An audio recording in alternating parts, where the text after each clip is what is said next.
Welcome back to Forking Good. It's apple season, so today we're doing a little experiment. Full disclosure, I've never made an apple bread before, and I thought it might be a worthy way to test out this sweet new stand mixer I just bought. Motherfucker, son of a... Okay, so there's a little bit of a learning curve, but anyway, let's get this bread. We'll start with 4 medium apples. I'm using opal apples. My first time trying these as well. We're gonna chop them up and not fret about the peeling. Unless you really have to fret about it. But trust me, by the time it's all baked, you won't even know it's there. Next, we're gonna mix together 2 teaspoons of sugar with a teaspoon of cinnamon, half a teaspoon of pumpkin pie spice, and some fresh nutmeg. Over here is a hot pan that we'll hit with a bit of butter. In go the apples and that sugar and spice blend we just mixed. I'm also going to splash in a little bit of apple cider. Let me tell you, these look and smell delicious already. Once they're cooked, I've got some pecan bourbon here that I'm going to use to deglaze the pan. And don't forget to deglaze the chef while you're at it. On to the bread itself. 3 cups of flour, a tablespoon of baking powder, a little baking soda, and about half a teaspoon of salt go into a bowl and give it a little mix.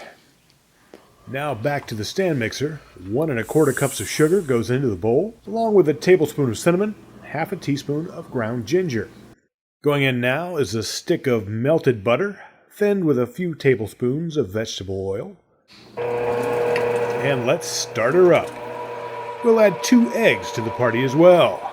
When that's combined, I'm going to add in about 1/3 of the dry mix. I'm also going to add a little more apple cider for just some extra moisture. And then I'm going to spoon in the rest of the dry mix, just a little bit at a time. Finally, folding in the apples.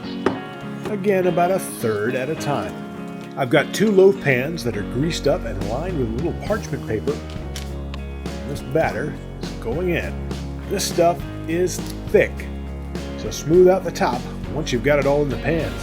Now let's get these things into the oven, which is preheated to 350 degrees. While those bake, we'll see if we can make a simple little glaze to brush on top. Apple cider goes into a saucepan.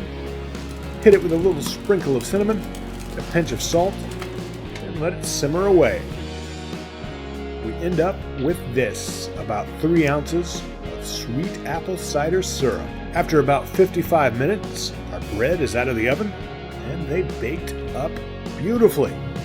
Once the loaves are cool, we'll drizzle lightly with our glaze.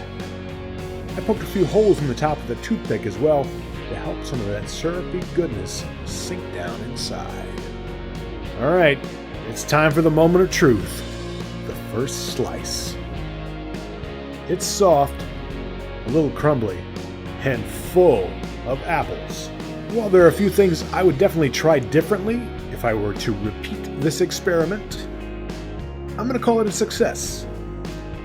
Because this bread is forking good. Hit like if you like what you saw, and be sure to subscribe so you can catch the next experiment.